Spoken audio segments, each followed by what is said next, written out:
السلام عليكم ورحمة الله وبركاته. hordoftoota chaanala kiyya har'a nama ajaa'iba tokkoon biraanki godhu deema. Biraanki kana haala bareedaa ta'een waan namni hunduu garuu isin dhaga'ullee baattan sagalee waliin fuudha. Maal akka ta'amu meegaa waliin ilaalla. Nu faana tura. Maaliif rakkadda obbolii woomaati naan jette saniin hayaatii gaafachuu deema malee waan biraa takkaaf hin rakkaddu. Maaltu rakkoo tana fide gaa? Maaliin siin jee? waan aan jette ni beeyta kaayeti yookaan keessaa bahe yookaan hawoo keessa taa'ee waliin nu dhaggeeffadhu kaa bika toltee mire.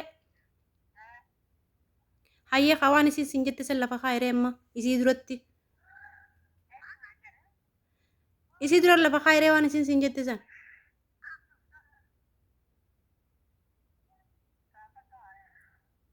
Hayati. Naafeti yoo walgarreeti yoomin furdoo isaa amaddee anim takkaa yoomin isii amaddee beekamee naayim. Yoomin sibiratti takkaa furdoo isaa amaddee beekas furdoo isaa yoomin guyyaa tokko jecha jejeeni beekan sibiratti. Si beeka waan jetteen kun akkamitti kanatti nama mataa faayati irratti maaliin si godhaanii naan jechuu jirti furdoo sana yoomin takkaa furdoo isaa sibiratti dubbadee beeka.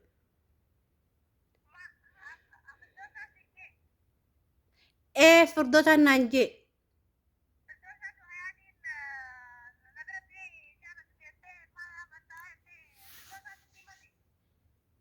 Maaliifin hamatta hayaatitti ammaalin sinjee maalin si godhee naan jetti bar.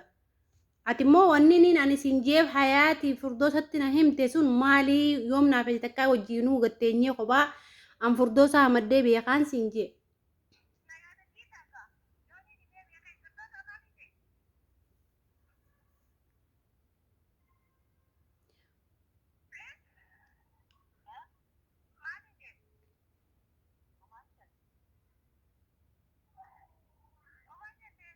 Humaan jennee miti akkanaaf akka siin jette sun akkanaaf akkanaan jettee jiitiitti dubbadhu kaa maaliif amma humaan jenneen maali umareefu naan jettu sun jiin kaamma.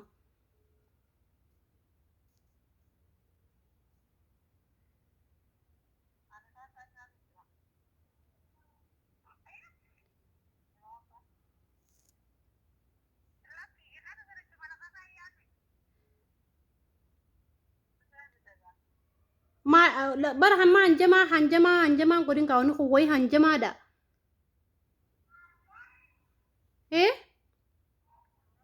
Wayi hanjamaadha wanni haasa'u jiru kun kan fi raata nyaadhu jirachuuf jettuuf mooni kijibda.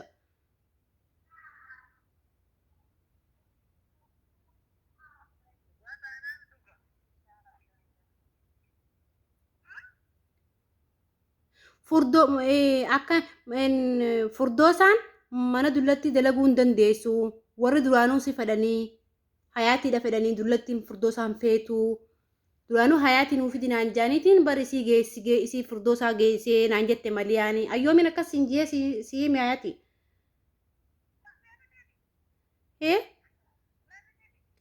Duraanuu dullattiin furdoosaan feetu hayaatii si feeti naan jette maliyaanii.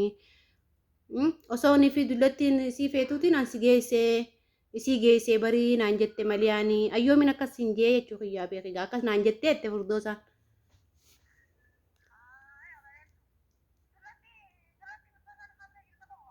Kan ayyoomin akkas jee beek.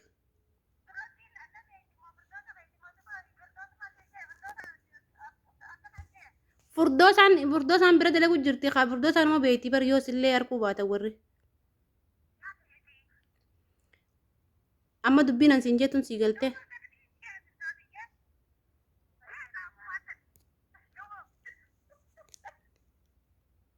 Ni kofaltaasa.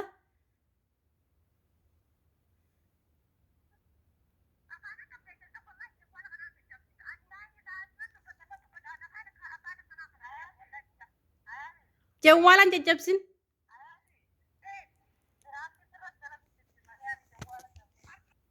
Hordoftoota kiyya jawwaala cufteeti fiigaa qottee jechuudha. Niin cabsaa hojjettee mumkin cabsuu hun dhabdu akkasii obboleen kiyya biraankii biraatiin hanga walitti deebinutti waan bareeda biraallee isiniif qabannee isiniif dhufna.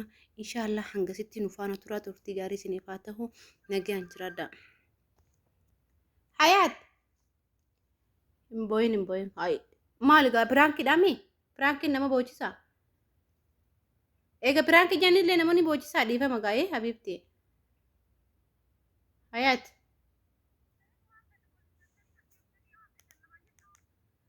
Ammaan tana dhiifama piraankiidha dhiifama hin jenne egaa amma Habiibti. Maaleesh.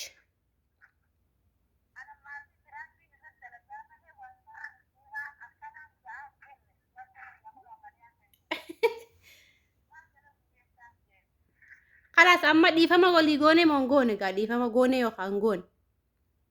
Hayaat. Hayyee dhiifama haa.